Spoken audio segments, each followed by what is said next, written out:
Hey everyone, how's it going? Azren here. So, today I want to talk about 4 different tips to help you improve your writing in a language. So whether that is in English or French or Spanish or Chinese or Japanese or like, I don't know, Portuguese or whatever. You know, I want to give you 4 really good tips to help you no matter what language you are learning.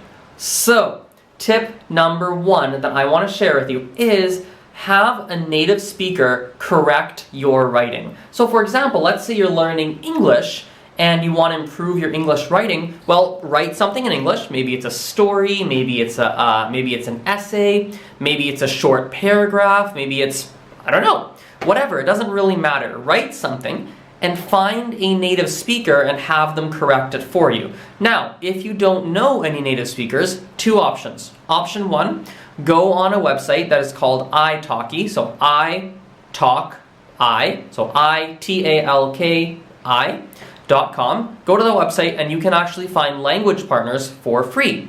So you can find someone who speaks whatever language you're learning natively, and you can just ask them, hey, can you correct my writing? That is an option. Option 2, if you're learning English, French, or Spanish, I might have some time to review your writing. Just leave a comment in the description, and or leave a comment below, and maybe we can figure something out.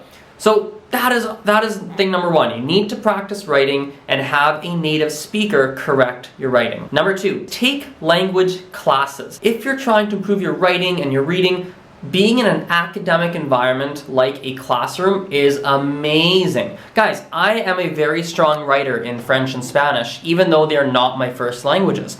The reason I'm a very strong writer is because I have a university degree in those languages.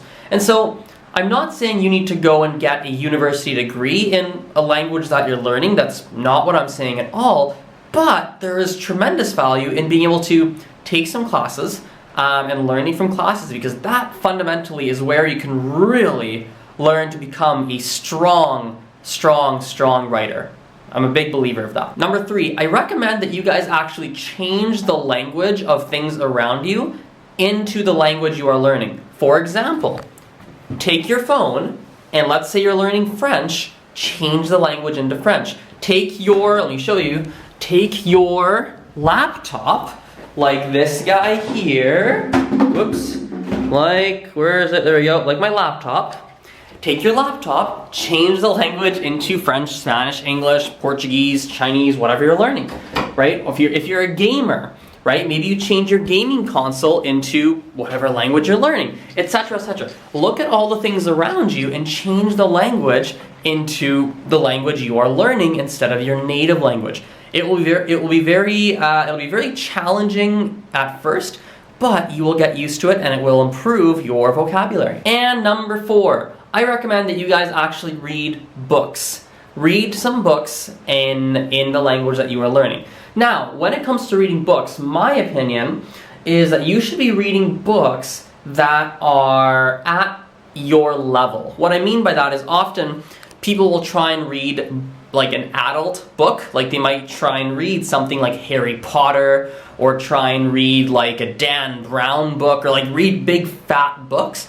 And if you're a beginner or intermediate or even sometimes an advanced learner or advanced reader and writer in a language, usually that's not the best place to start. Often, I actually recommend that you read children's books in the beginning. Why children's books? Well, children's books actually tend to use a very simple kind of language. And you need to start with the children's books and slowly read more complicated books. Don't start with the complicated books. It's just going to frustrate you, and it's going to be very difficult for you to really learn from that. So read books, but start with children's books and work your way up. So that is my tips for you guys today. Hope you found that helpful. And yeah, I'll talk to you guys later. Bye for now.